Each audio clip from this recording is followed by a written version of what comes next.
We are pleased that you are here, and for those who are joining us online, we thank you for your participation. I have been advised that we have a quorum established.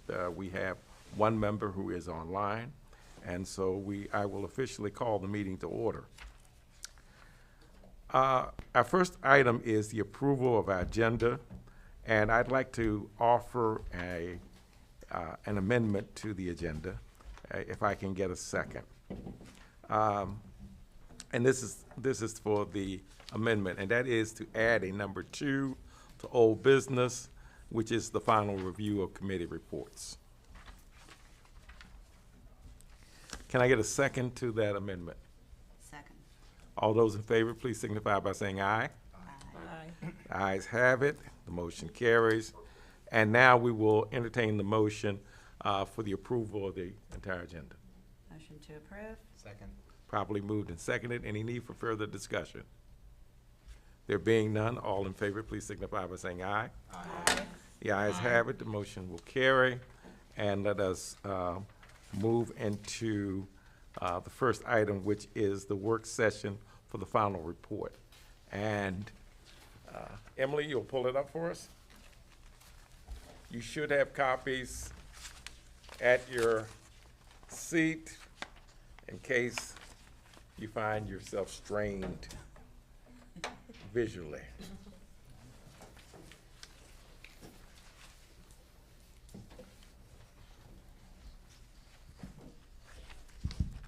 Good afternoon, everyone. So just to recap from our December meeting, we started going down the line of all of these whole committee recommendations to read through them and make sure that we had committee consensus for their adoption in the final report. Some of these recommendations, for all intents and purposes, I think were kind of flushed out and finalized during the last meeting. Some had some follow-up questions that we had to reach out to contacts in the school system, get recommendations from some of our committee members offline. So those had to be addressed in between meetings. And then there were some that needed to just be reworded based on the conversation from the December meeting. So that's kind of the 3 categories that these fall into at this point. So you'll notice in your packets, and as I scroll through online, I kind of color coded. So ones that were in yellow, we needed some feedback on in between meetings that we have received.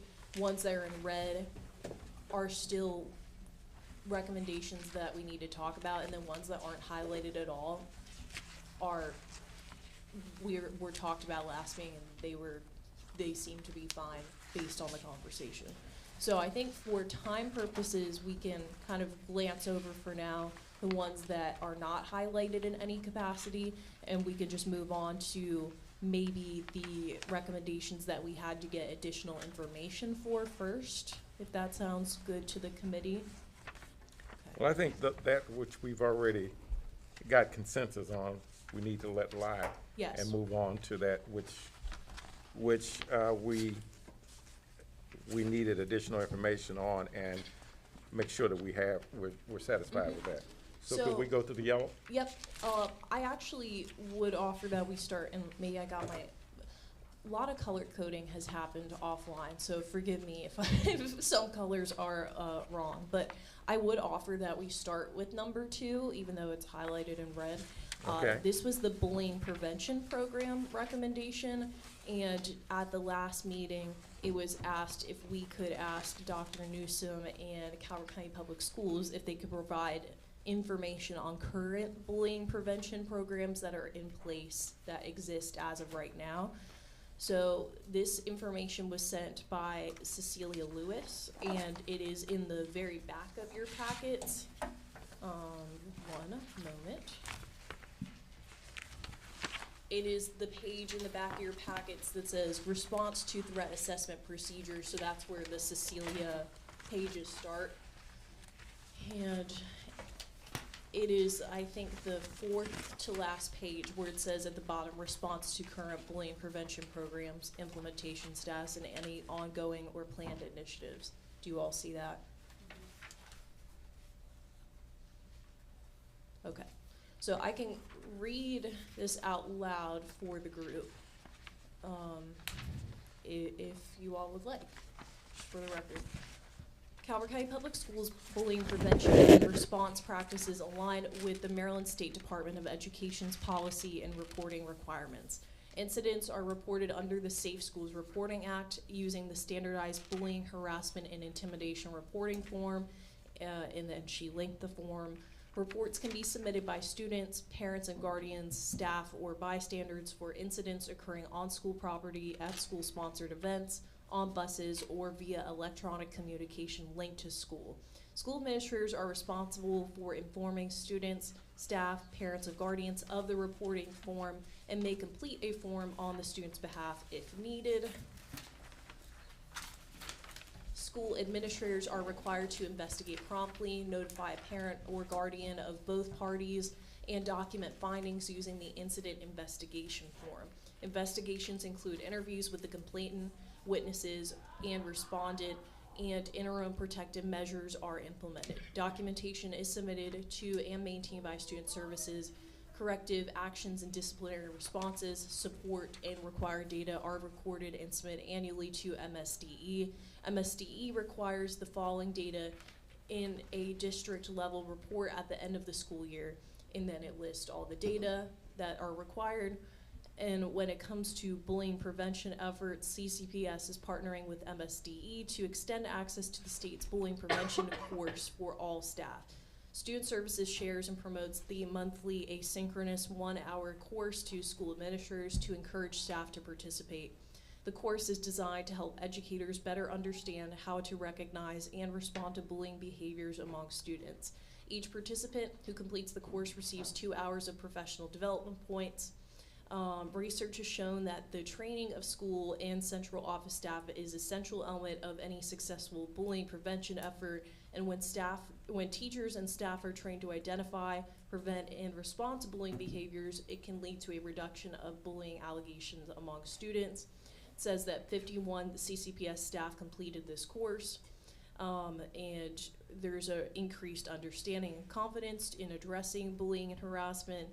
MSDE staff facilitate training for CCPS administrators, and CCPS implements restorative practices and has a plan to have all staff trained in restorative approaches to promote community development and help students learn to repair harm when bullying occurs. School counselors complete class lessons on bullying prevention and support. And I'm gonna stop reading in 3 paragraphs. Elementary students engage in character lessons through the Second Step program, and middle and high school students engage in lessons through Character Strong. Both programs focus on bullying prevention. A large focus of CCPS Pillar 4 Blueprint for Maryland's Future implementation plan is restorative practices. And the Panorama Social Emotional Universal Screener has several questions designed to assess an individual student experience with bullying and its impact. School teams analyze this data to develop social emotional learning groups and individual developmentally appropriate supports. CCPS receives an annual kindness grant, which allows students and staff to create school-based programs to promote kindness and prevent bullying. There are 5 CCPS, or 5 schools trained in the OLIS bullying prevention program. Thank you. Yes. And I know we've talked about that before, and is planning on training 2 additional schools each summer until all school staff are trained as funds allow. So that was what CCPS submitted when it came to the bullying prevention programs, and I know we were looking for more information to inform the draft recommendation that is in front of you right now.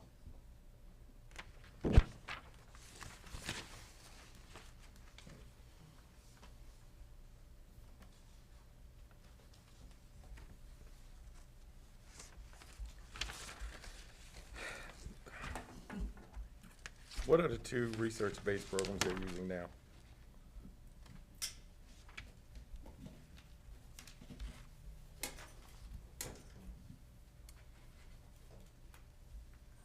I don't know if Alveus is research-based. I'm guessing that it is.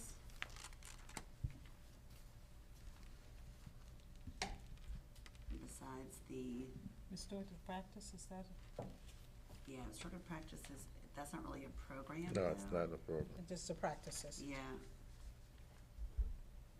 If we count Second Step and Character Strong as far as the SEL piece goes. Just a reminder that we can always, she said she is happy to answer any follow-up questions too.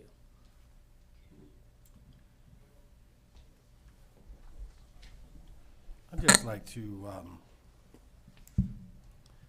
share a perspective.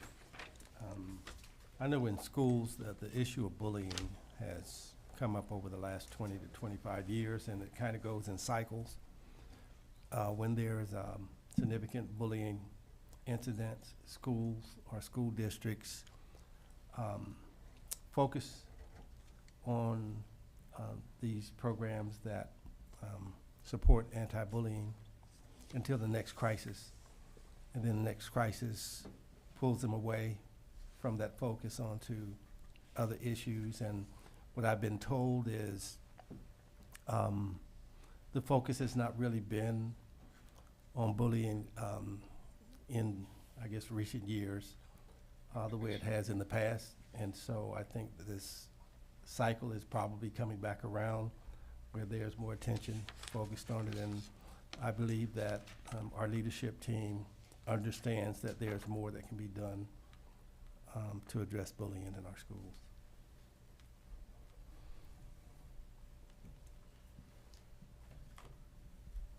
So I see the recommendation as it is currently drafted. Some of the subsections of that kind of align with what was already in Cecilia's report of current practices in place, like the restorative practices integration. Sounds like that's already being worked on.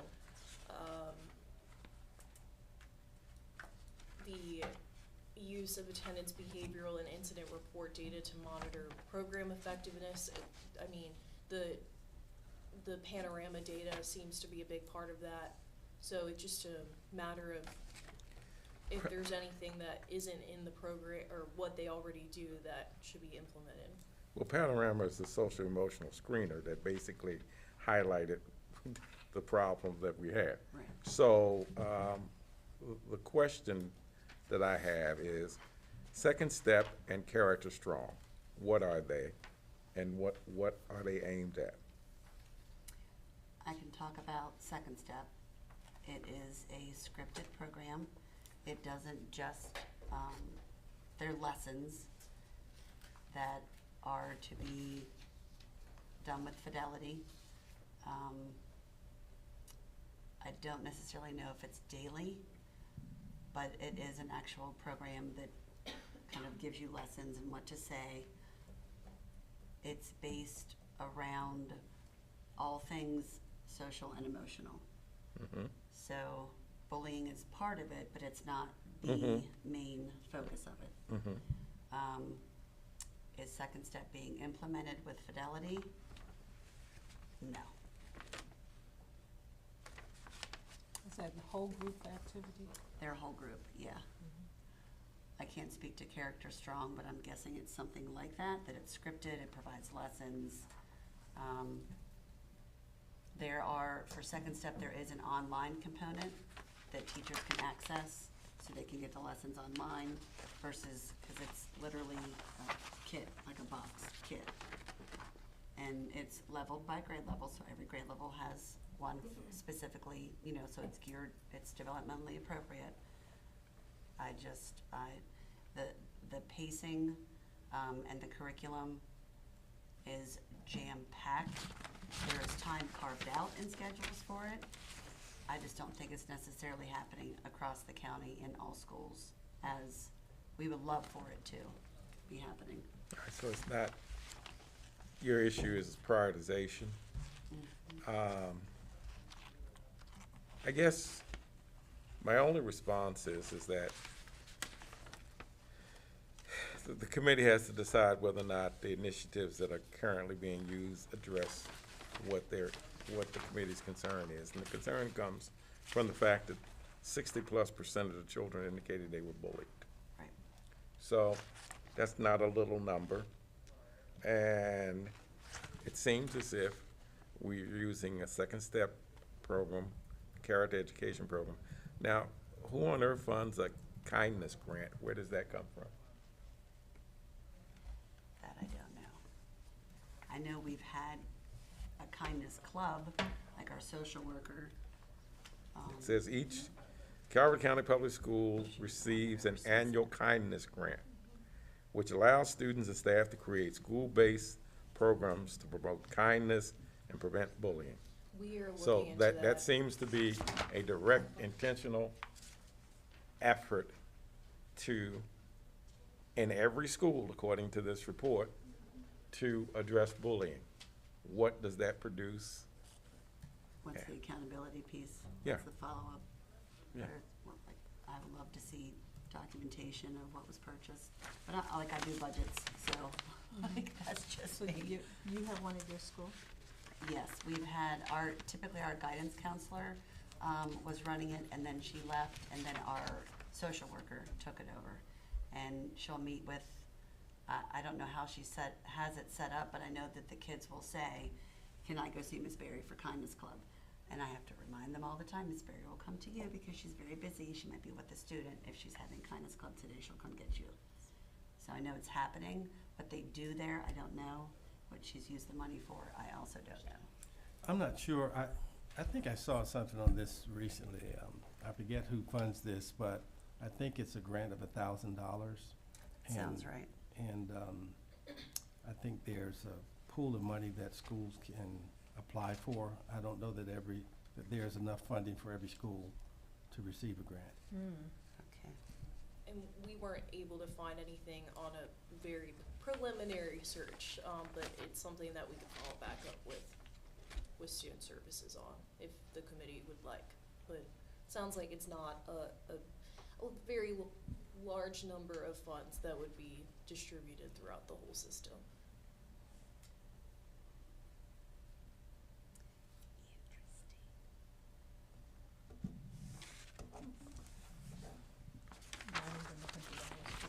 All right, then the issue before us is that you've seen the response. Do you want the recommendation to stand? We need something.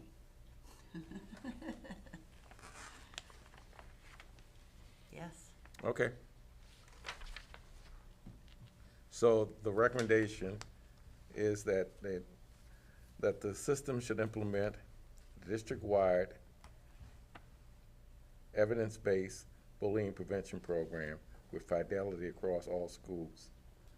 And the program should include, and then you have the items under that it should include, which are staff training, right. integration of restorative practices, clear expectations at the school level, and the use of attendance and behavior and incident reports to monitor program effectiveness. I feel like that's all part of this.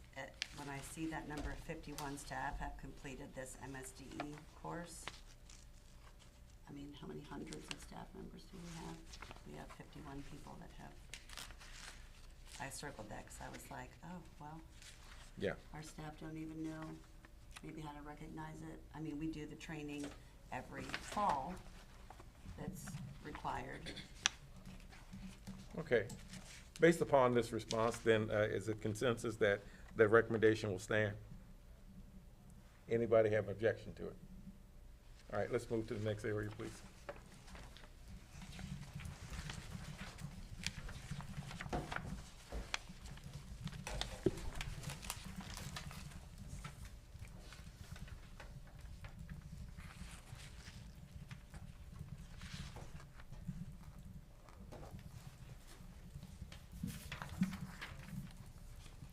So this is number 8. There are now, thank you, Rick, for that lovely suggestion during the last meeting to number them all. That makes a lot of sense. Train 100% of administrators and counselors annually and 80% of instructional staff on threat assessment procedures and early warning behavior indicators. This prompted a lot of conversation during the last meeting, with the sentiment being that there isn't it seemed like a lot of staff did not know the process for threat assessments or just how the whole thing worked, nor were they necessarily notified if their students in their circle underwent a threat assessment. So this kind of prompted us to ask about threat assessments to Cecilia Lewis's team. And this is part of the packet that is, okay. So this is another, we appreciate Cecilia for providing us a lot of detail, but, so I might be reading for some time, but please, let me know if I need to stop. So, response to threat assessment procedures, including how assessments are conducted, who is notified once they're complete, and whether instructional staff are notified of outcomes. Calvert County Public Schools follows its threat management process whenever a threat to self or threat to others is made. Both types of threats initiate an immediate assessment to determine the level of threat and the appropriate response. When personnel receive notification of an allegation of a threat to others, at least one school administrator and one school-based mental health professional must conduct an assessment. If the allegation is a threat to self, 2 mental health professionals are required to complete the assessment. So then it goes on to what happens if there's a threat to others versus a threat to self. So for others, guidance regarding behavior threat assessments, specific threats to others are outlined in CCPS administered policies and procedures. Response procedures are outlined in policy 1480 regarding behavioral threat assessment and procedure 1480.1. A school administrator completes the required documentation and notifies the parent and guardian for both the student who issued the threat and any identified victims. Depending on the severity of the threat, school administrators may contact the school resource officer or law enforcement for support. Teams must report any threat assessed as high or imminent, must immediately report to the threat to student services. All documentation must be submitted to the CCPS mental health coordinator within 38 hours. For threats to self, any student that has suicidal thoughts based on witnessed or reported verbal statements, written content, or others means should be referred immediately to a school counselor, psychologist, school social worker, or administrator assigned to the school. Upon receiving notification that the student may be suicidal, the student must be or should be supervised at all times and escorted to the appropriate office. If the student is virtual, the staff members should make every effort to stay in communication with the student and request help from an administrator/designee or other available staff who will immediately contact a parent or guardian. If the administrator or designee is unable to make contact with the parent to ensure the student's safety, the SRO must be contacted to determine if a wellness check should be completed. If the staff member is unable to stay connected with the student, he or she may need to contact 911 immediately. Mental health professionals who conducted the assessment complete the required paperwork for threats to self. They contact the parent and guardian and provide recommendations aligned to the established suicide administrative procedure, procedure 1480.3 regarding suicide intervention. Recommendations may range from talking to a student at home or taking the student to the hospital for an evaluation due to the nature of the threat made. If the assessment indicates a high degree of match, a suicide intervention safety plan may be developed according to Administrative Procedures 1480.4. Teams must immediately report any threat assessed as a high degree to match to student services and submit all documentation to CCPS mental health coordinator within 48 hours. Excuse me. Yes. I think the issue that I recall being front and center is the next paragraph. And I think that we need to look at that and answer the question for ourselves. The issue here seems to be that student confidentiality requirements prohibit school administrators and mental health professionals from informing instructional staff of the outcome of threat assessments. Administrators will notify all staff if the crisis intervention requires an emergency response. Upon notification of threatening behavior of communication, the school administrator, threat assessment team, or triage team shall determine if if they believe an imminent threat exists. It seems that all of this, what we were hearing is, if there's a threat involving a student in my classroom, does this policy mean that I should know about it? If the student is a threat to themselves or a threat to others, maybe another student in my classroom, should I or shouldn't I know about that? Or if the student has threatened harm against me, should I know about it? So, am I to understand that, based upon this response, that if the school administrator and the mental health professionals determine that's the case, that student confidentiality prohibits that?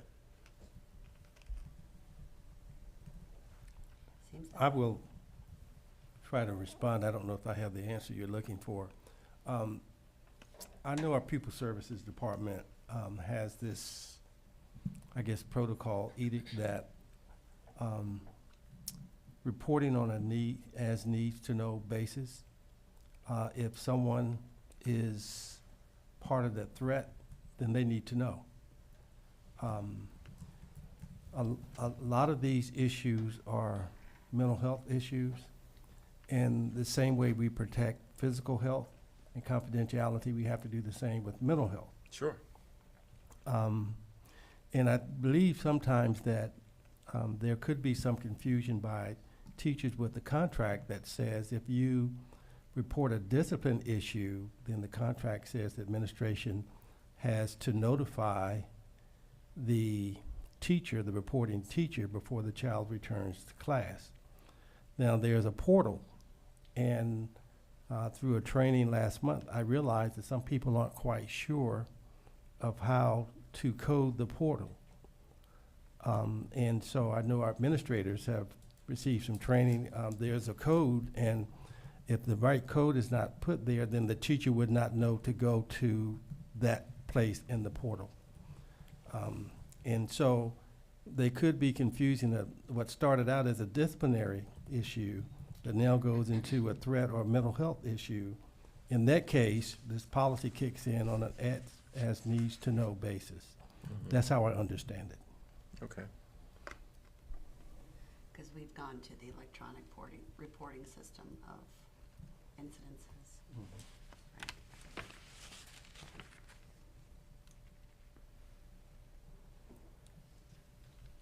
Working out the kinks. Okay. I don't see anything in here that would change the recommendation. Does anyone else? I know Dino's sentiment, and Dino is online. I want to put him on the spot if he is unable to speak right now. But I know he had kind of alluded during the last meeting that it might not be necessary for all staff or that degree of staff to receive training on it, but more so just know about the process more. Right. And again, Dino, I don't want to put you on the spot, but if you happen to be in a place where you can unmute, you are more than I don't welcome to know do so. if this is even practical, Yeah, so a realistic. he Right. expressed concerns about that from his lens as in Maryland state safety, so. Well, while he finds his unmute button. I would say that typically teachers are not involved in the threat assessment process. Their only responsibility is to report, and typically it's the mental health and team and administrators who are the ones that conduct the health threat assessment. Okay, I am concerned about this recommendation, not from a standpoint that I'm opposed to training. I'm just thinking about the burden that we're also going to be placing on people. I think it's important that all of our staff know what the process is. I think we need to know what the procedures and the processes are. I don't know that, and someone from the committee can speak to this, that we need to have 80% of the instructional staff trained on this.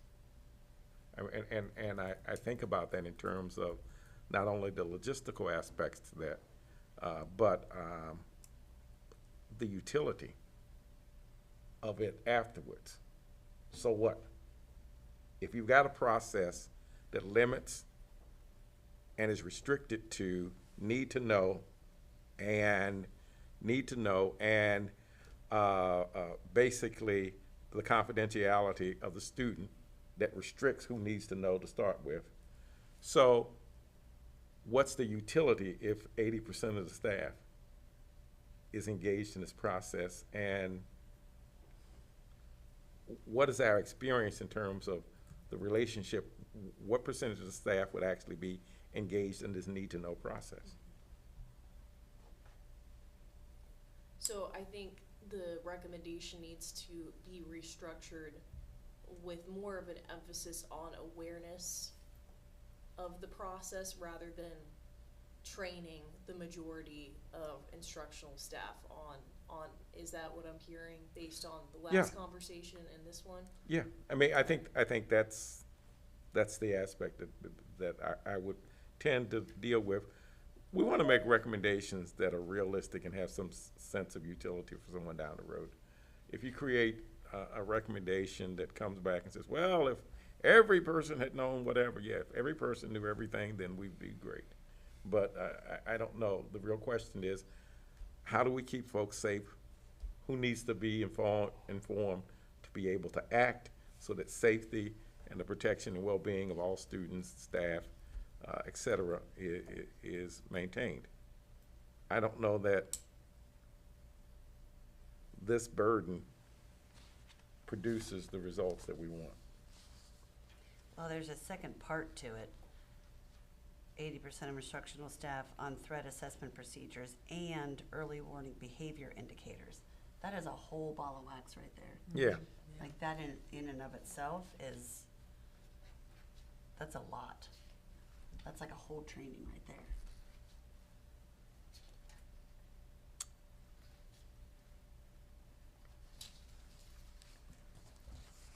How many days do you commit to training? And what are the priorities? And how Stacy was talking about. huh? Yeah, Stacy I mean, addressed that last yeah, time. that was, from their standpoint. How many days, is it even practical for this to happen? And when you look at the prioritization, so. So We asked the committee to look at this, given these comments, and if they want to offer some modification, that's fine.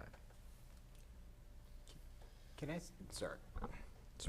I suggest, I think when I look at this recommendation, right, the threat assessment procedures, right, there's probably to Dr. Newsom, or to doctor's comment, there are people that are gonna be responsible for this, and they probably are already well-trained in those procedures. I think to me, it's really the early warning behavior indicators, and that piece of it where I think the instruction, especially to the frontline instructional and the staff in the building, right, like they need to be aware of what to be on the lookout for so that they can initiate the reporting up to the folks that need to do the threat assessment procedures, so.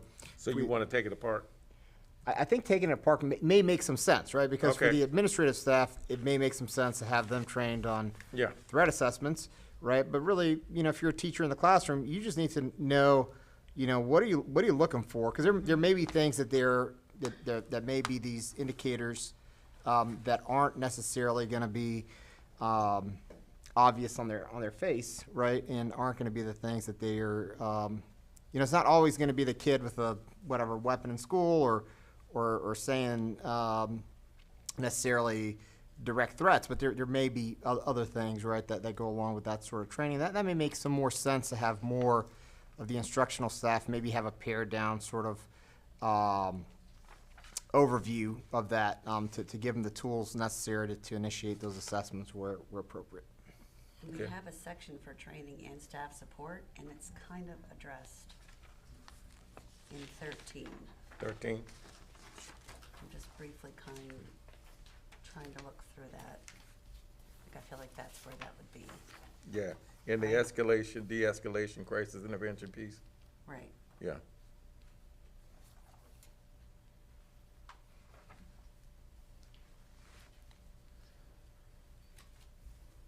So if that's addressed in, that part is addressed in 13, what's really left in the boil down is the communication about how threat assessment, and just like the education Right. on to staff about how threat assessment works, because I know when, that was one thing that Jason really expressed when he was sitting at the table last month, was a lot of, he feels that if he went out and surveyed his teachers, that he feels a lot of them might not be fully educated on the whole threat assessment process. And I see Leslie shaking in, I've well, been doing this for 28 years. Yeah. I've not ever done one or seen one.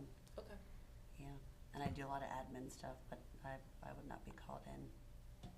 So am I hearing What I that know. boil down, capturing this correctly?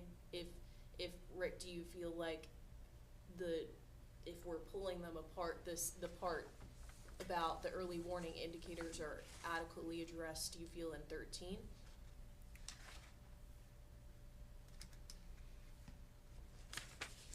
Why don't we add that exact language into Yeah. 13? Okay. Right. That's what I was looking at. Yeah.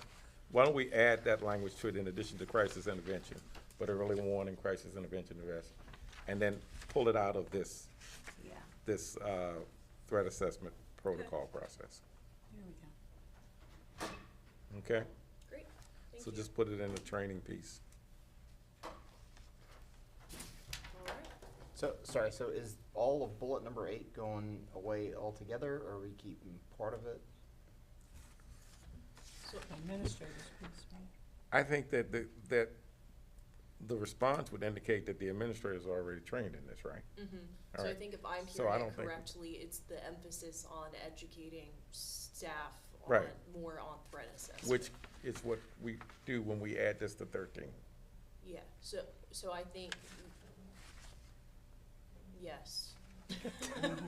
I wouldn't have any if problem with that If going I'm away. hearing this correctly, but. Yeah. All right, is that consensus also? Yeah. We move that language and we eliminate 8? Okay, thank you. Thank you. So 9. This was one that was fine based on the last see, I told you my color coding gets a little, all over the place here. Made sense in my head at the time. 10, I had eliminated based on committee feedback from the last meeting. This is the increasing access to counseling and Yep. support services during the day. Yep, And we restructured it and integrated it into existing recommendations, so part of it, this was a splice of part 1, put in the LBHA number 1, and made it into 1D, and then the access to, like, navigating and accessing services was incorporated into the existing recommendation 6, which was the resource hub. So that was the conversation, so Okay. that is check, done. okay. 11, this was one that we asked Jason and Stacy, and they said they would consult with students. Actually, I lied. I'm sorry, I'm getting too excited. I'm moving ahead too fast. 11 was for the wellness rooms. That was a big conversation during the last meeting, was this wellness room recommendation, which originally was a wellness and reset room in each school. Man, this document is just getting too elaborate. Okay, so this has been reworded to, the SSWAC recommends that CCPS consider establishing designated wellness spaces within school to support students experiencing elevated or escalated behaviors. That was the big emphasis, was escalated behaviors, because we don't know the legalities of that. With flexibility for schools to determine appropriate spaces based on capacity, staffing, and existing policies. So it just makes it a lot more flexible. So that was reworded. Okay. Does that look fine to the committee? Getting a lot of nods, so I'm gonna go with it. Number 12, now we're here, was one of the ones that we're asked Jason and Stacy to rework, which was the reduction of caseloads for counselors and social workers, by implementing a, hiring strategy, potential training program. So this was kind of a loaded one, and we wanted their feedback. So right after the chart ends in your packet, there's this Word-looking document here with the chart in it. This is the Jason and Stacy document in your packet. Gonna hold it up so you all can make sure you're in the right place. Okay, yep. So, The their alternative to 15? alternative to recommendation 12 Okay, would be to increase school counselors and social workers to provide a comprehensive mental and behavioral health implementation plan at the elementary, middle, and high school setting, which allows for a increased social worker staffing. Recommendation 1 of social worker per high school to address mental health needs, behavior, student goal setting, and planning, family support, and community agency linkage. Currently, each school has half a social worker. Recommendation of additional social worker to support students at 2 elementary schools, primarily 1 elementary school with a high counselor to student ratio and which has more intensive student support needs. B is to increase school counselor recommendations. American School Counselor Association recommends 1 counselor to 250 students. The current statewide ratio is 1 to 327. Priority to be given to schools with highest ratios to increase equitable services. So then he made that breakdown there. And then, yes, that is it for 12. So that is their alternative recommendation for 12 as it's written right now. we have a couple schools have almost doubled the ratio. Right. Okay. Are we fine with that, recommendation? Mm-hmm. Anybody have any questions about the alternative to number 12? So this will replace number 12. If the committee would like. What is your pleasure? I agree. I like the breakdown. Makes it black and white. Mm-hmm. And it gives the state averages Mm-hmm. and the professional recommendation levels. Right. More realistic than the first draft of this, which had percentage numbers, which is hard to link it across every single school. Dr. Newsom, do you know if the system currently contracts with any social work agencies? I don't know. Because some, Health department, you guys know about anything? I was gonna add, I think that there's differences between school social workers and then social workers that are providing behavioral health or mental Right. health services. So, I don't know with regards to the school, but they do have an MOU with the health department to provide social workers or licensed therapists Okay. for mental So- health services. so- Correct. LCSWs, licensed LCS clinical social worker? Yes, sir, as well Okay. as licensed therapists. Okay. Excuse my ignorance, but the recommendation here, the alternative recommendation discusses increasing school counselors and social workers. Are these interchangeable? Because it seems the recommendation in the first paragraph talks about both school counselors and social workers, and then after that, we're just talking about social workers. Or are these interchangeable roles, or do they just mean to talk about social workers in the recommendation? Those are 2 distinct roles. Right. Two distinct roles. A was for social workers, B was for counselors. And I think, Oh, I see, I'm sorry. right, Does that make sense? right. That does make sense. I'm sorry. Okay, You are not a good. problem. Reading is hard. Not a problem. Well, and not only that, we respect the fact that we're looking at this for the first time, and so, Correct. all right, so we're satisfied then with 12, the alternative. Yeah. Let's go on to 13. 13, this is one of the ones that I reworded based on last month's conversation. So the sentiment of this from last month was that the LSCI is a highly intensive training for all staff to be generalized. And not all staff are legally or contractually permitted to engage in physical intervention, so it might not be relevant to everybody. All staff still need foundational awareness. Teachers and support staff need to recognize escalation, respond appropriately, and know when and how to refer. So this version that's in front of you preserves the intent of the original recommendation, addresses the LSCI intensity concerns, so it's a lot more generalized and more flexible. I think that's really what we're trying to get at here, is not to put people too squarely in a box, right? And role-based restrictions are kind of a bit more lenient in this one, because again, you can't make a blanket recommendation for every single staff member. So Exactly. read this over and see if you feel that number 13, the way it's reworded, addresses those concerns and it looks good, and we can move on, or amend, or delete.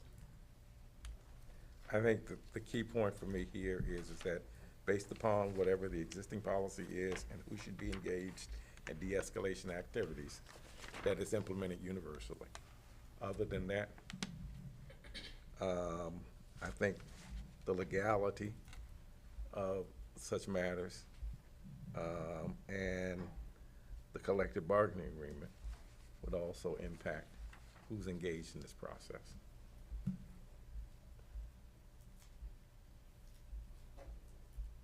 Any other thoughts?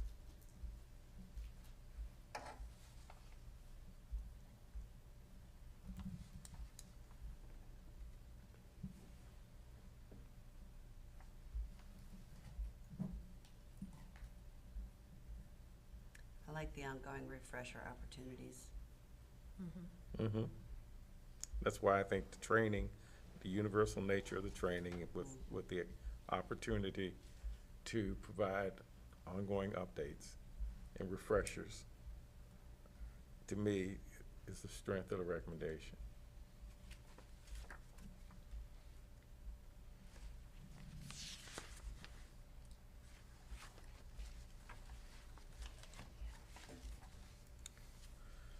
Going twice. Okay, let us move on then, thank you. I think the ones in red, I think I made red because I knew they would be harder to talk about, but. Okay, 14, this was one that I also reworded. This is the communication about, I like to call this one the CALM app recommendation. Remember, they talked about mental health for staff, right? So that's kind of how, in my mind, I code this one. So the committee sentiment in December was that, okay, we know that a lot of these resources for staff already exist, like for supporting staff mental health.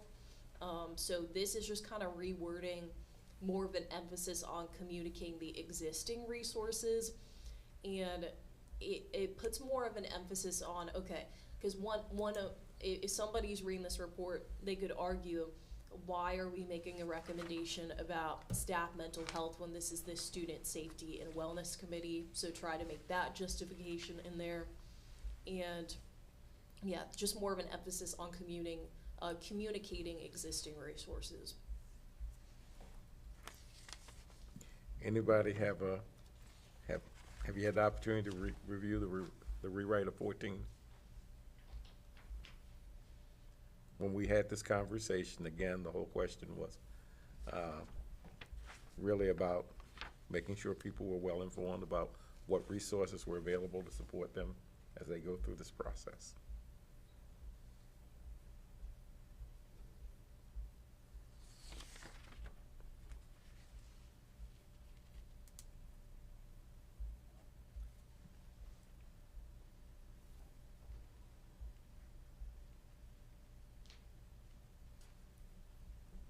Pretty thorough. Okay. One last time on 14. Rick, you see anything? I'm good, thank you. Poor Rick is getting a reputation over there. No, this is good. This is why we're here, right? Correct? No, Yeah. no, I mean, I'm Exactly why we're here. calling on him because I'm hoping if we got something here that needs to be caught, he's caught it. Okay. All right, then let's move to 15. 15. Okay, this was the other Jason and I'm having a hard time saying that, Jason and Stacy recommendation that we asked them to look at and draft an alternative for. So this was the one about staffing gaps for psychologists, pupil personnel workers, and safety advocates. And remember when we talked to Mr. Titus's team earlier on, it was noted that there were no safety advocates at the elementary school level, so this kind of where this recommendation came from. So if you go back to your Jason and Stacy alternate recommendations part of your packet, their alternative recommendation 15 is increase psychologists hired by CCPS. We have multiple vacancies for 4 years due to staff leaving CCPS for neighboring counties and other counties in the state who pay more than CCPS. We currently have 7 full-time employee CCPS psychologists. We've had to contract with private agencies to hire 2 FTE contracted psychologists, and they're not Calvert County Public Schools employees. 1.6 contracted psychologist conducts overflow testing and is not assigned to a school. We have 1 retiree substitute psychologist who has agreed to work 0.3 FTE to support 1 elementary school. We have not been able to attract nor retain psychologists due to the salary scale for psychologists and cannot compete with specifically Anne Arundel County Public Schools and Charles County Public Schools. A national association recommends 1 psychologist per 500 to 750 students. Maryland's current ratio is 1 psychologist per 1,027 students. CCPS's ratio is 1 psychologist for roughly 1,500 students. 3 of the 7 psychologists have 3 schools. The high ratios resulted in psychologists primarily doing testing and attending meetings and not available for mental health, behavioral support, and MTSS initiatives despite their extensive training in mental health and behavior support.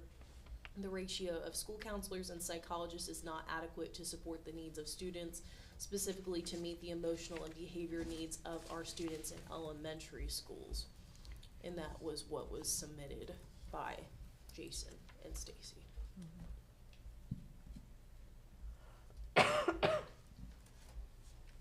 Okay.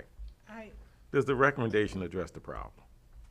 Yeah, That's the question. It seems to me that the problem is that we don't pay well. right. And because we don't pay well, we can't hire people. So should the recommendation address the problem, or should it address the theory around why people exist and what ratios work?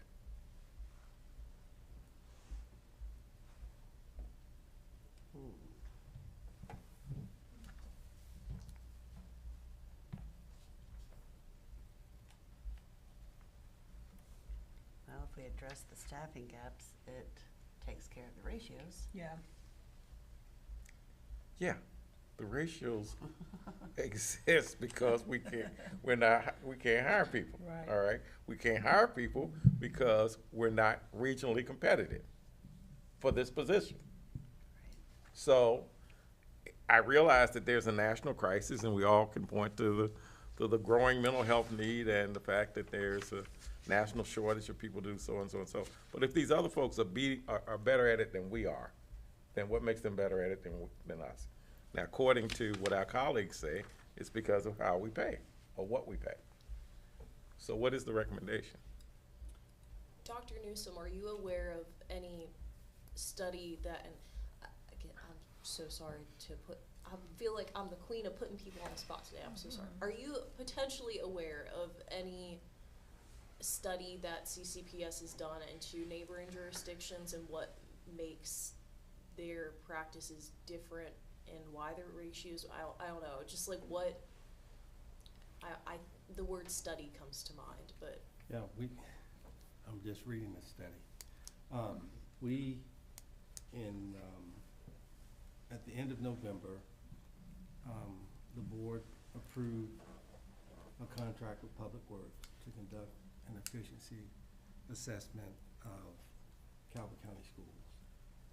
Last week, I received the preliminary 539-page report. In detail benchmarking Calvert County in a number of areas against 5 other similar size districts with demographics and compared to national best practices.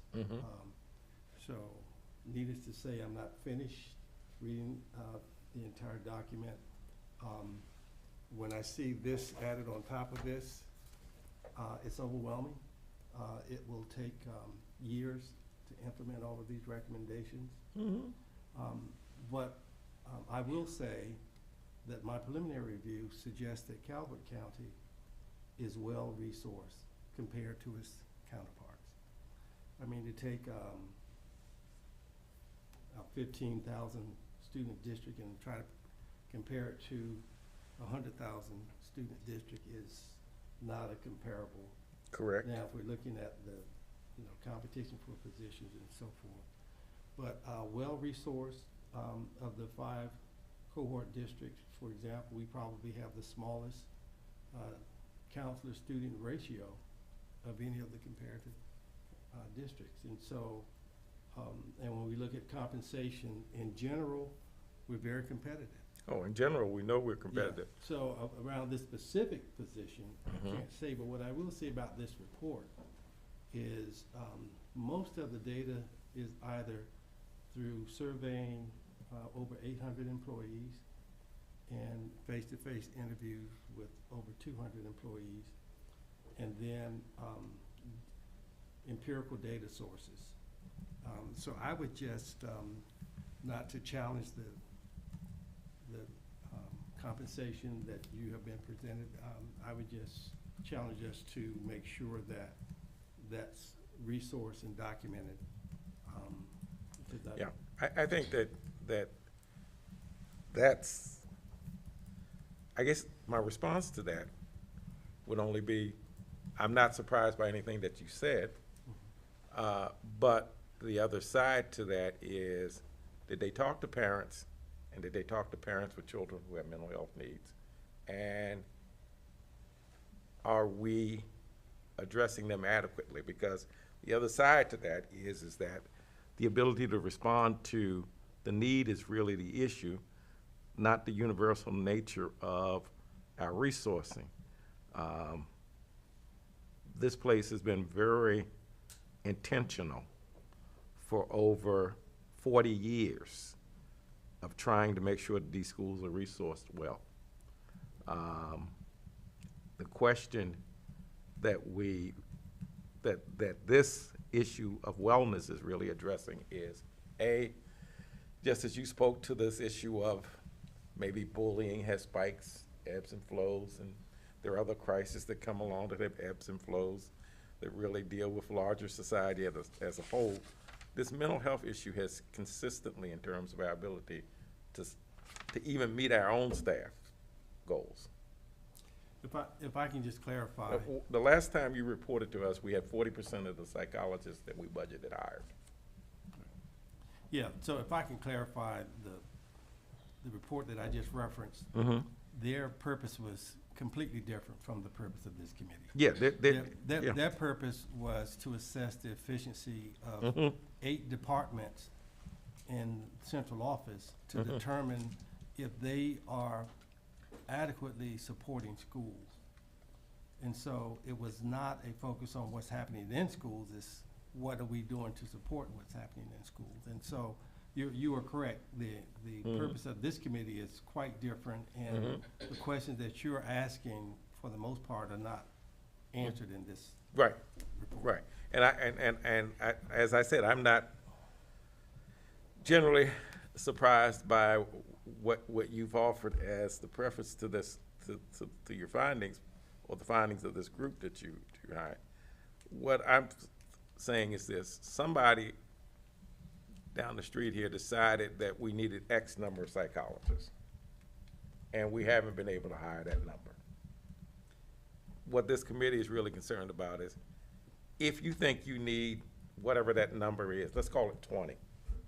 If you think you need 20, what's stopping you from hiring 20? And what recommendation would help to move that? Because it's not our number. Actually, if you came to me and said that we hired all that we had budgeted and we're good with what we have, then that would be a different conversation. So I don't know. I'm open to listening to how to get where we need to go. Well, I can offer anecdotal information. I've not worked in a system that has been able to fill all of its psychologists' vacancies. There is a critical national shortage for teachers, and I believe there's a critical shortage for health professionals that work with public schools. So there's this issue of supply and demand, and you can ask almost any parent who wants to take their child for counseling or to a therapist. There's the waiting list is so long that they just can't get the services. And so I find that our schools are in the same situation. And when I say we are well-resourced, we are well-resourced compared to other schools. But quite frankly, public education is not resourced to address this need. I'll echo what Dr. Newsom just said with regards to a workforce shortage. There was a recent study, I think it was commissioned through the Centers for Medicaid and Medicare, that looked at behavioral health workforce. And so this expands just beyond therapists and social workers, but school psychologists and the like. So I'd be hesitant to include that the only reason that Calvert's not able to retain it is due to salary, but it may be due to complete lack of workforce. We're also situated in an area where unfortunately it doesn't lend itself to a lot of commuting to Calvert. It's mostly commuting out of Calvert. I mean, across the county and across the state, even looking at the ratios that they put in here with regards to school psychologists, the state is not meeting the standard, and I think that that can be a reflection of multiple things, not just a salary issue. Yeah, and I would probably be less concerned about this if they had not included Anne Arundel and Charles County and the nomenclature around them seemingly to do better with it, so. What is your pleasure?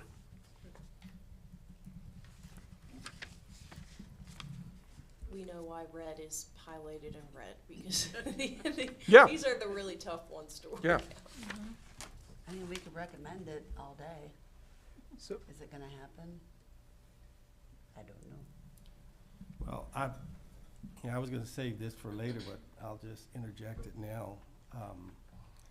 That with this report, with the recommendations, that you seek the required funding to implement each of the cost recommendations, because, I mean, it's pretty easy to put it in the report. And I think you want to see results from the report. And Oh, if there- absolutely. Yeah. and if there aren't resources, then I just think there needs to be a correlation between the recommendation and the cost to implement it. There's no question that a fiscal note should be generated by some means with each of the recommendations. I say that using the words of a wise woman who once told me that whatever they're talking about money. And so we realize that each of these comes with some sense of cost, and if no more than the cost of reorganizing how you use time. This issue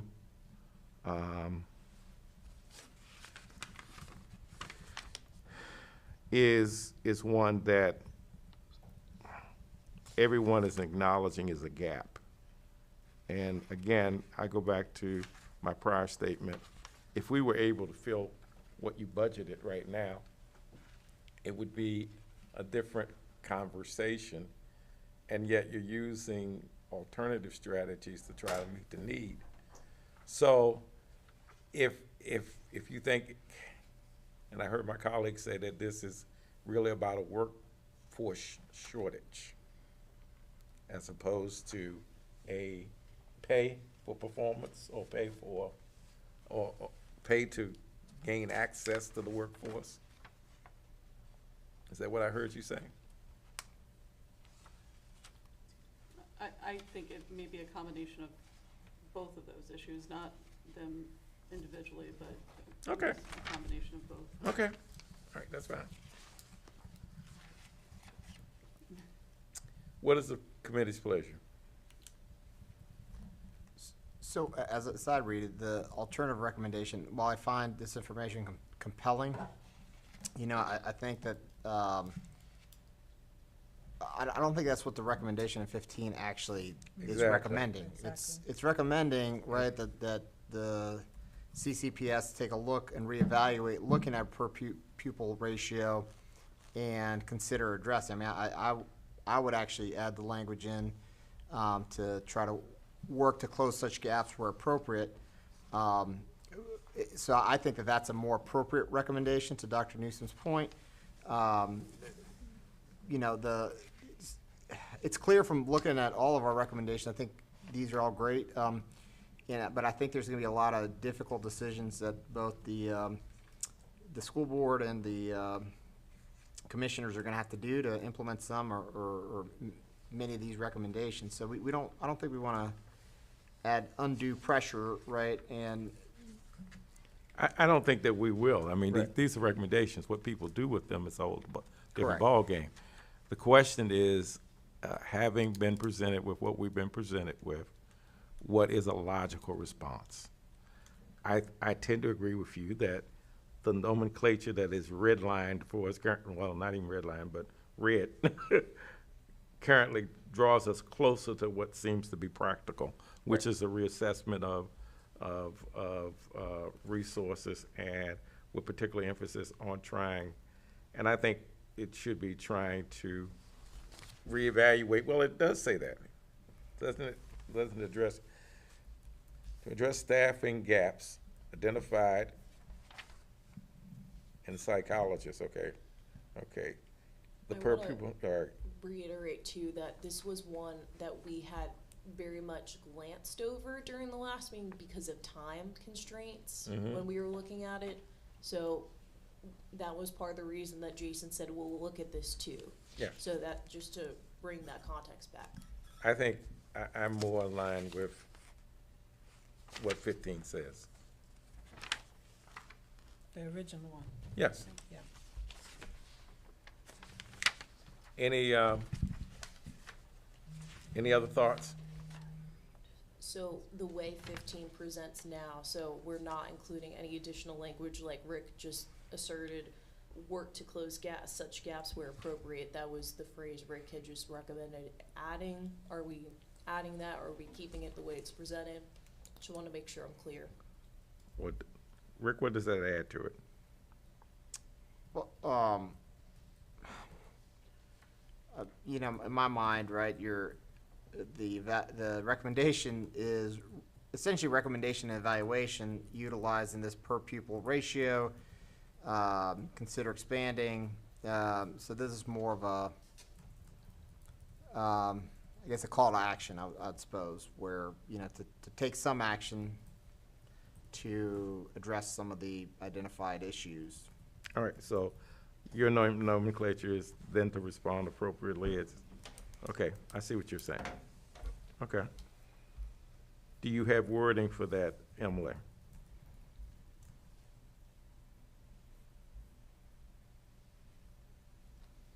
You could integrate it into the beginning All to right. address staffing gaps, or work to address staffing gap, or I'm doing this in real time. Okay. Work to close staffing gaps where appropriate for psychologists, pupil personnel workers, and safety advocates. Or see, I can tinker with that on my own, but I All right, so we you can have, definitely do you that. basically have the gist of where we want to go with that, and you'll address it. Okay, all right. Consider- Any other further consideration with 15? Then if not, let's go to 16. 16, I did not reword 16 on my own. I felt it should actually be revisited the more I was looking at it, and by the time we got to 15 and 16, we were really running out of time during the last meeting. So 16 is to implement a system to regularly assess staff and wellness, training completion and staffing sufficiency, use staff surveys and incident data and other feedback mechanisms to continuously evaluate and adjust supports, ensuring leadership is responsive to staff needs. One of the comments was that this was a hodgepodge of a recommendation. Yeah. That there's the staffing sufficiency piece and a mental health piece. I think the assessing staff regularly is maybe the core of this, but that's already been also recommended in the Calm app recommendation, say as I that's like to 14. call it. Yeah. So this could be redundant, and if Yeah. that's the case. I think we should omit it. Omit it. Anybody have any objection to that? No, I agree. Okay.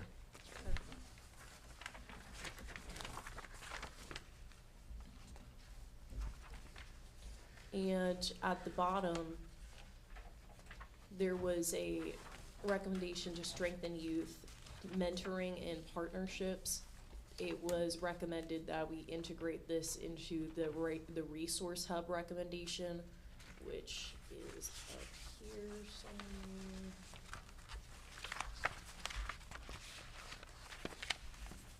Yes, number 6. So the most natural place I felt we could integrate this was the resource hub, a regularly updated inventory of student supports and various other things, and youth mentoring and positive activities partnerships. And I cited the specific example that was in the original recommendation. All right, I'm fine with that. Anybody else have any questions with that?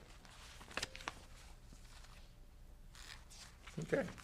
So that brings us to the bottom of the list. Everything else that was not mentioned today was because the committee had agreed upon it during the last meeting.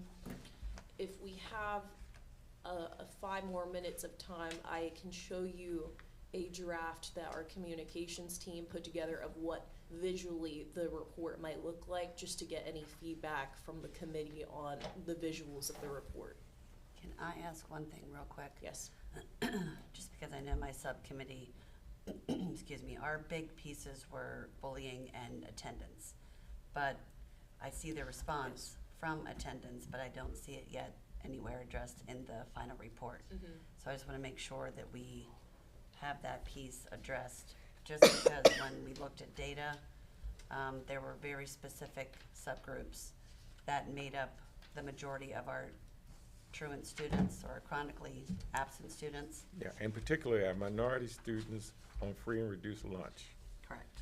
had horrible truancy rates. Our economically disadvantaged. Yeah, our economically disadvantaged students. So, I thank you, Leslie, for bringing Yep. that up. That was Oh, a yeah. conversation that Leslie and I had in between meetings, and that was a kind of a recommendation, her subcommittee, to look at absenteeism. So at that point, we had requested more information from CCPS, and this is in part of the Cecilia packet towards the end of the big packet. So I can read her response. It's not as long as the other ones, if you'd like me to do that. The response from Cecilia, just so it's in the record for the meeting. Why don't we just take a second to read it? Yeah. Okay, I'm fine with that.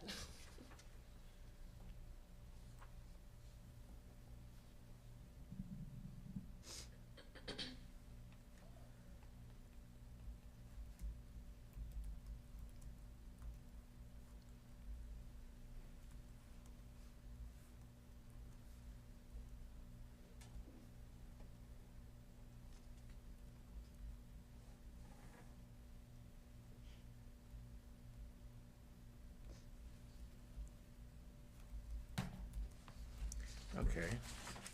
That's a nice answer, but here's the real question. It seems to me, when we had the state's attorney here, I mean, this is an area where I'm really concerned about the lack of sticks. We have a lot of carrots, but we don't talk about sticks. What happens when parents aren't sending their children to school?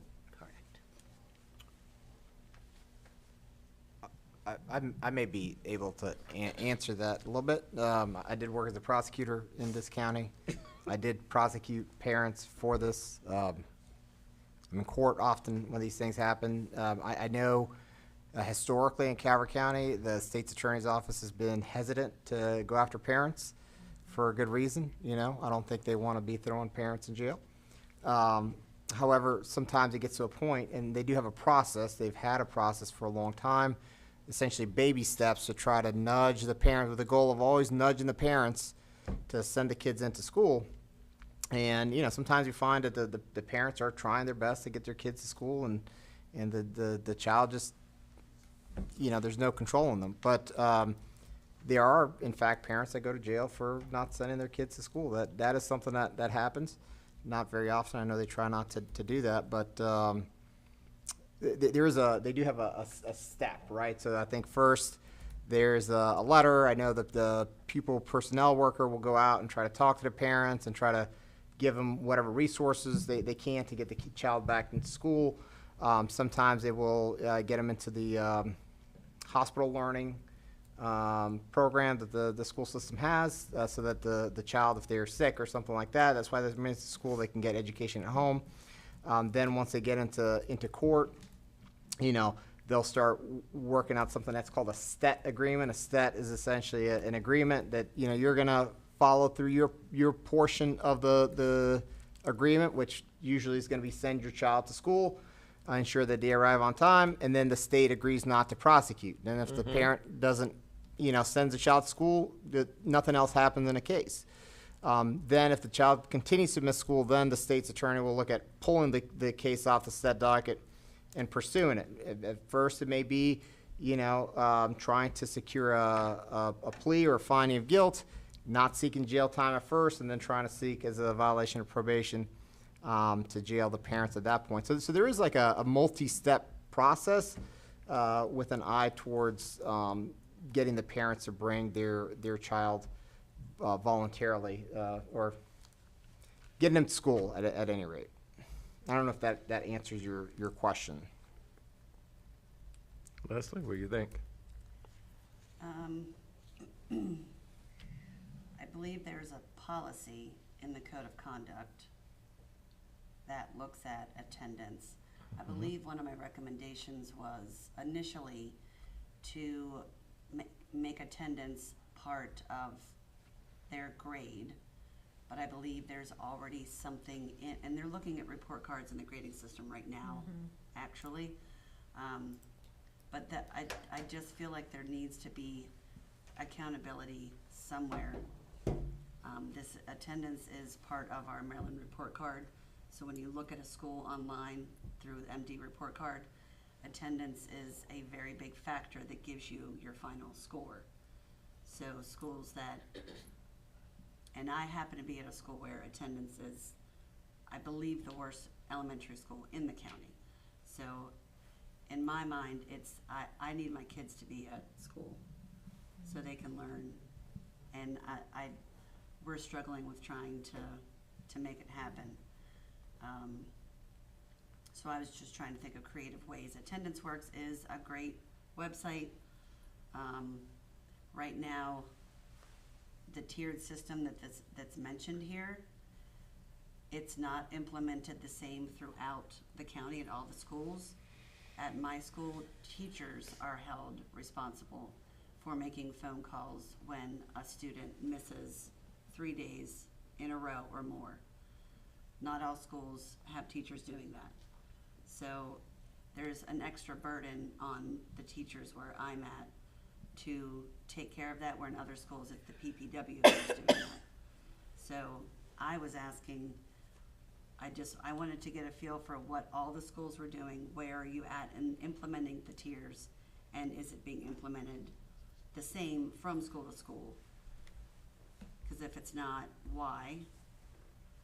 And then how can we,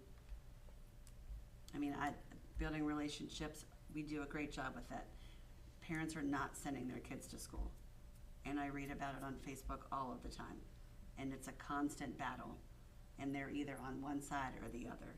And most parents will keep their kids home at the drop of a hat. There's no sense of urgency to get your child to school. So I don't know how we create that. I don't know how we get something like that put into place. But I really feel that, like, if they're not in school, we can't do anything. You know, our job is to It almost educate. goes back to the report that Dr. Newsom referenced earlier. The efficiency and effectiveness of student learning is impacted by attendance. Yeah. And if you staff a classroom with the expectation that there's a student participation level of X, and then you get X minus whatever that percentage is, you're not maximizing your resources, the use of your resources.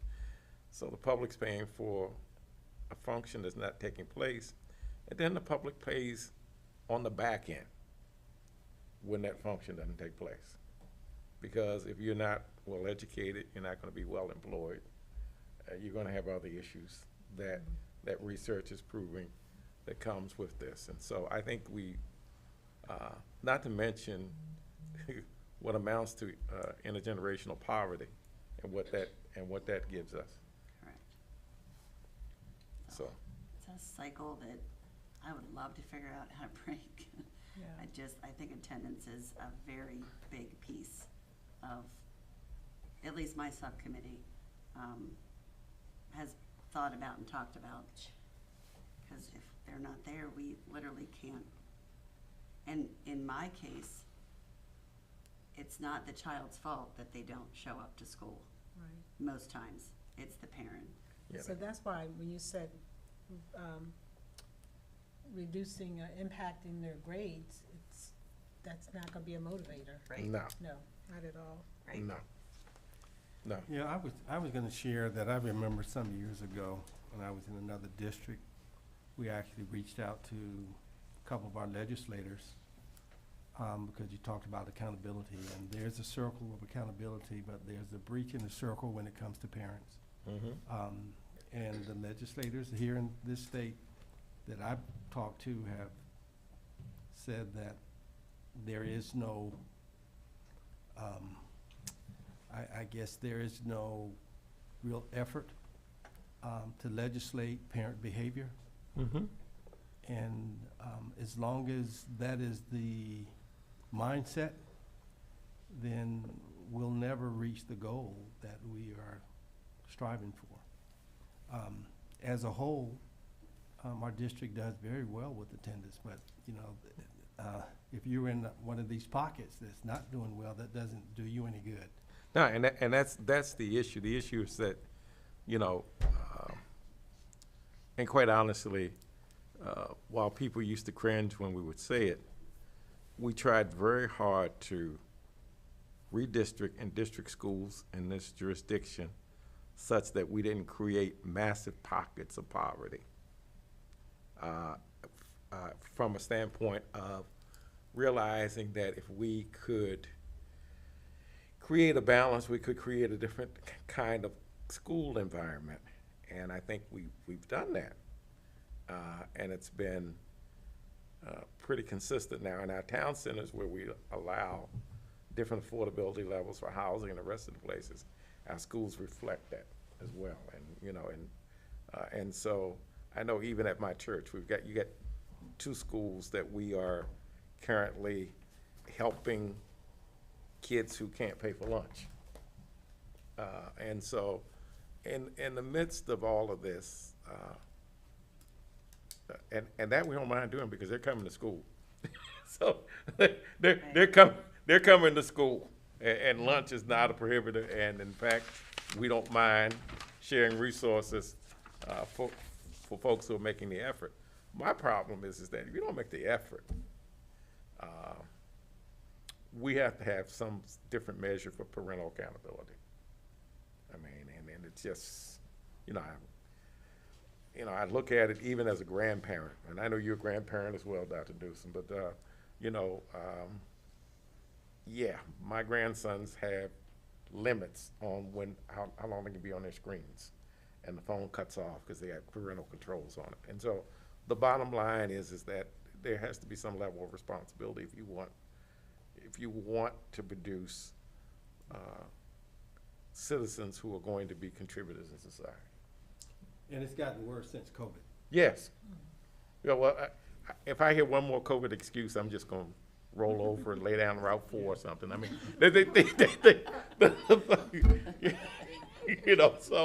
so I think that we're COVID just created another reason for someone to have something to say for an excuse that does not excuse you.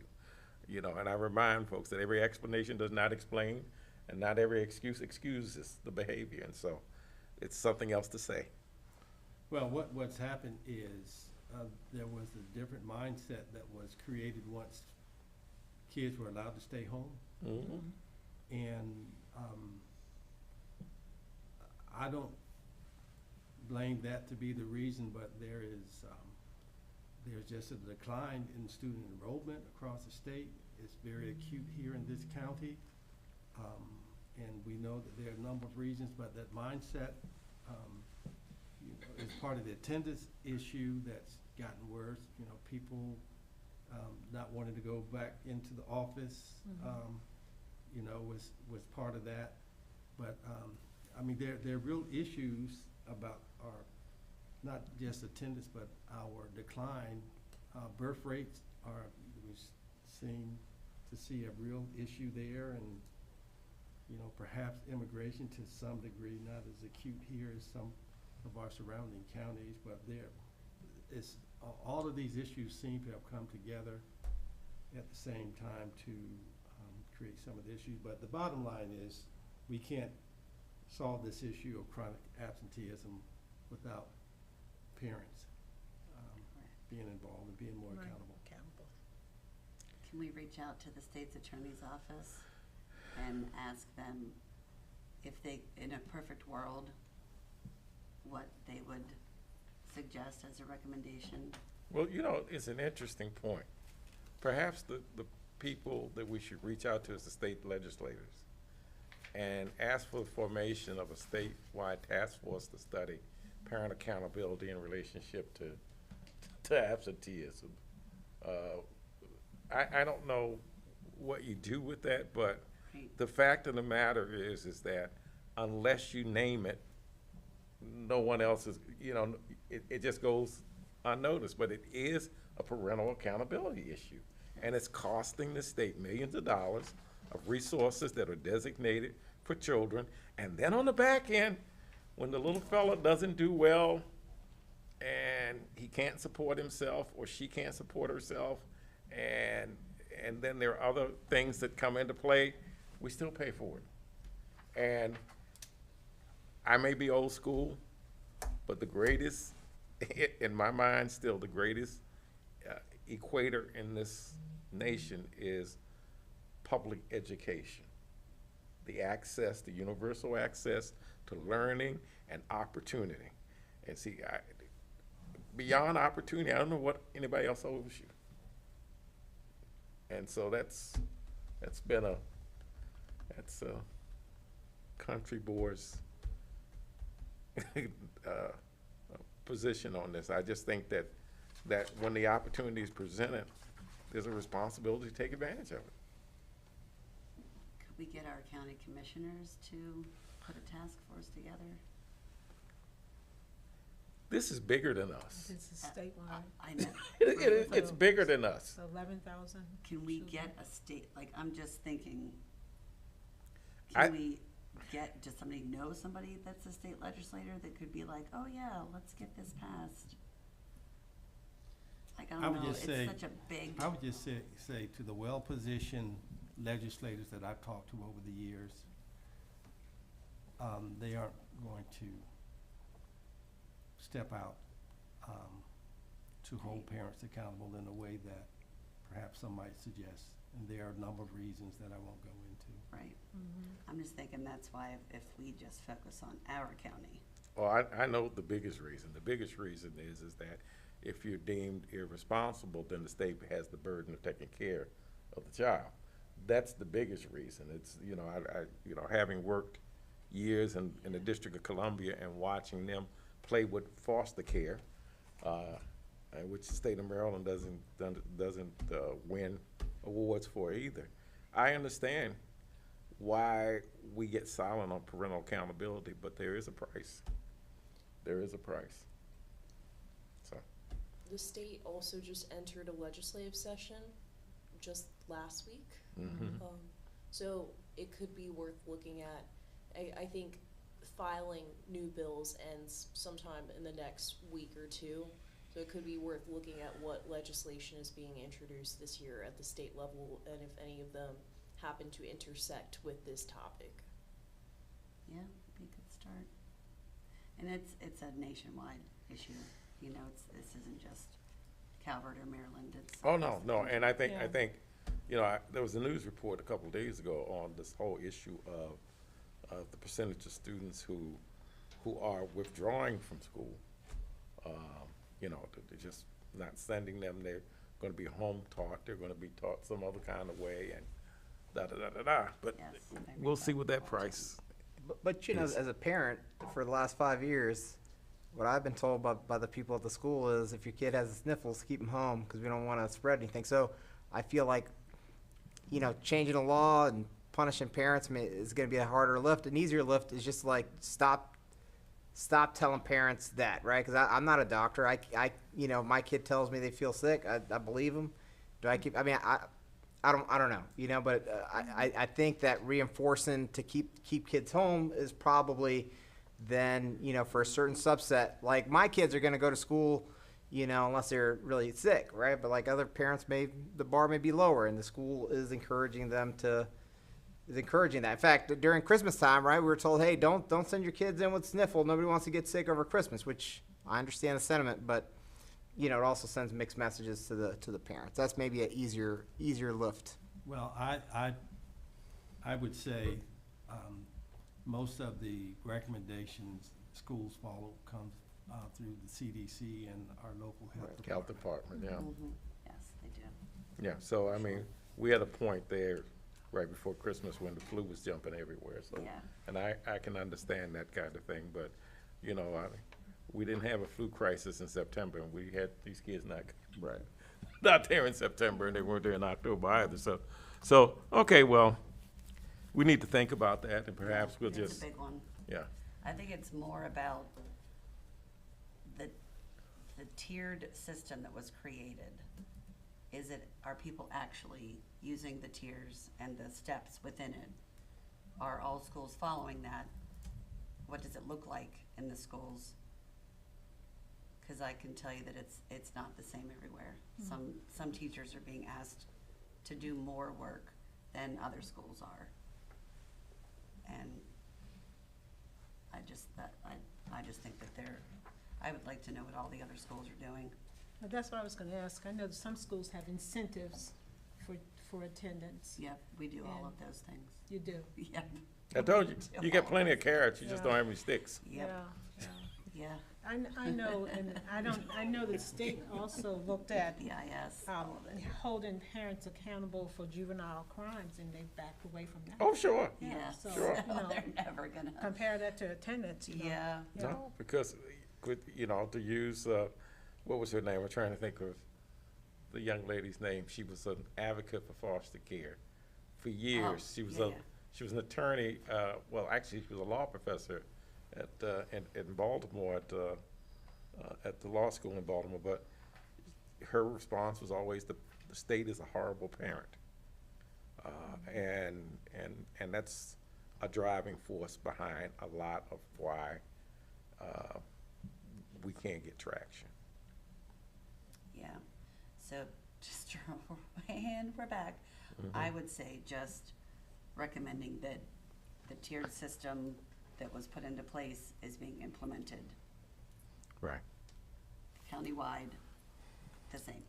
And Leslie, I can read your recommendation real quick from the Okay. top part of the report, which reads, targeted strategies are recommended, and this is not in your packets, just save your Yeah. time, are recommended for student populations at higher risk for chronic absenteeism, including farm students, students with disabilities, English language learners. CCPS should implement a tiered attendance monitoring and intervention system that tracks absences, engages families early, and provides supportive strategies to encourage consistent attendance before applying punitive measures. Policy should be flexible enough to account for disability, emergency situations, and family obligations, ensuring equity in attendance interventions. It's very, the language is very open there. Yeah. But it does get to that tiered system piece. Okay. And really, it's not, well, it could be a safety issue, but it's definitely a wellness issue. And so we'll go with that language. Do you have anything? I want to move to number 2. I was just gonna do a very quick that is not a word. Oh, you go to- overview of what the. That's right. We're looking at yes, the report. of what the final report All right. kind of can look like, and a lot of information is still missing here because as the committee's been working on stuff, So we're looking at format more than anything else. yes. Design and format. So, and And let me also say to you, having had a pre-op of this, we're using CAD photos. We don't have photos from our darlings. And so just understand that when you see a student, it's not one of ours.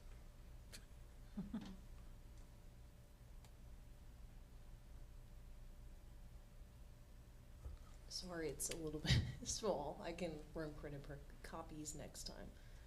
So the outline follows the one in the Word document, the subcommittee overviews, the community survey, student focus group results, and then of course the recommendations that we've been working on.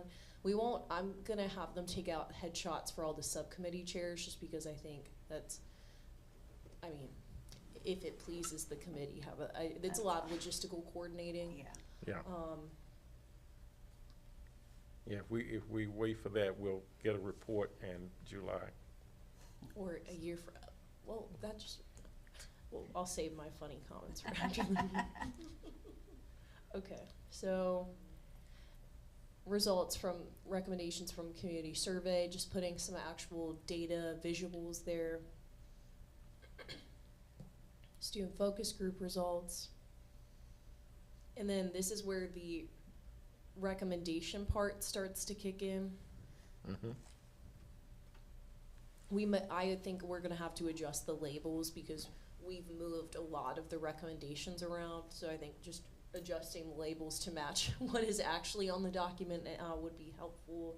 But yeah, just giving a Is there any way we can preliminary- break up in the recommendation section, break up all the monotony of the typing, the words? Can we add some photos? Can we do something to make the pages a little more attractive? Because if not, it goes from what is inviting to blah. And you know what I'm saying. I do. Yeah.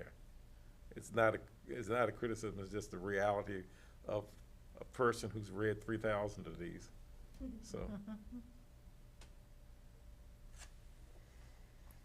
Is that something that Greg can probably do? Absolutely. mhm. Big shout out to Greg Johannesson, who's Yeah. listening right now, because you've done a great job. Mhm. Good Yes. job, Greg. There's no question. It starts off very tempting and inviting, Poor Greg has been and we asking want to me keep for it, we want to final try to keep it that way. Greg has been asking me for final content now for a few months. I'm like, we're having another meeting. So anyway, this is the general idea of what the final report would look like. So it seems like breaking up the recommendations, any other preliminary feedback. I mean, there could be any little things pulled aside, or if there's a recommendation that is stronger than the others, or just the wording of something that could be, in italics, larger, different color, anything to break up the monotony of it. This might be a silly idea, but I think about those word clouds that it pull Yeah. the words that are most in Yeah. there. Yeah, I'm sure that he can come up with plenty of things to do what we're talking about, but I just wanted to lay that out that way. That's all. Good Could work, we go back to the cover? very good work. Yeah, and none of these, I'm sure CMR can pull more photos too. Yeah, Oh. I just Happy child and stuff. I just wanted to, Yeah. I just wanted to see if it really is reflective of what the content is. So I don't know, maybe something abstract or something other, I don't know, sad child, maybe that's what we're talking about addressing. Maybe that's what we're addressing, I'm not sure. Yeah.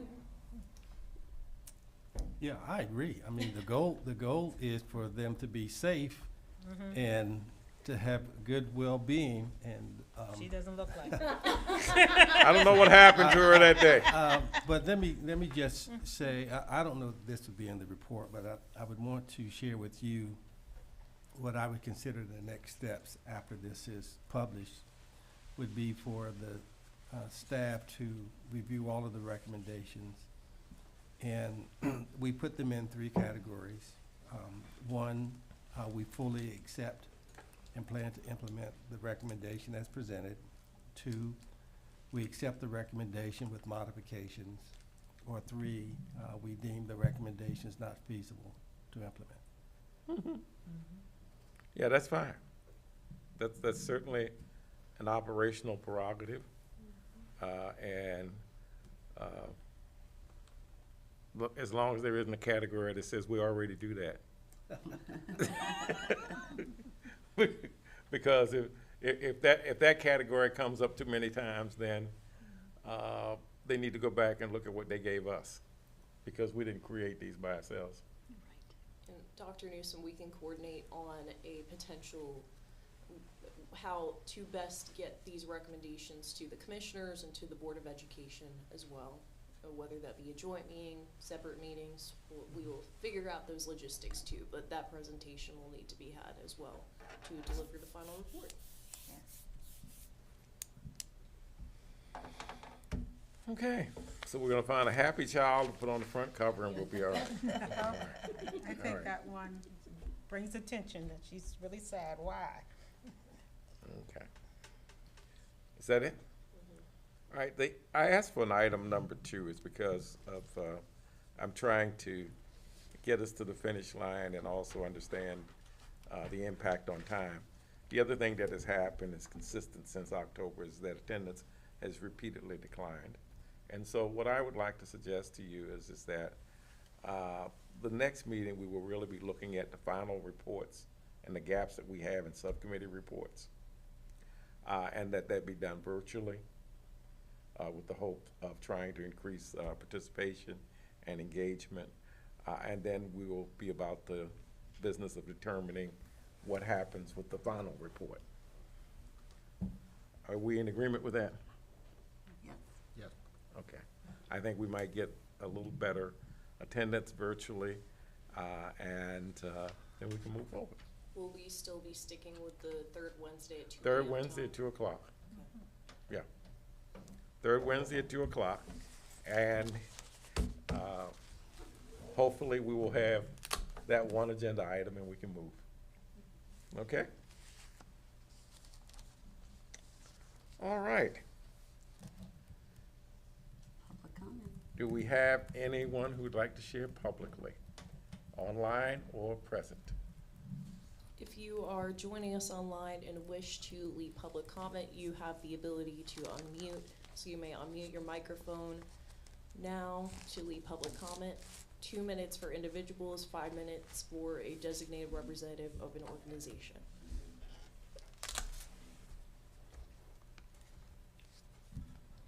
Again, if you're joining us online, wish to leave public comment, you may unmute yourself now.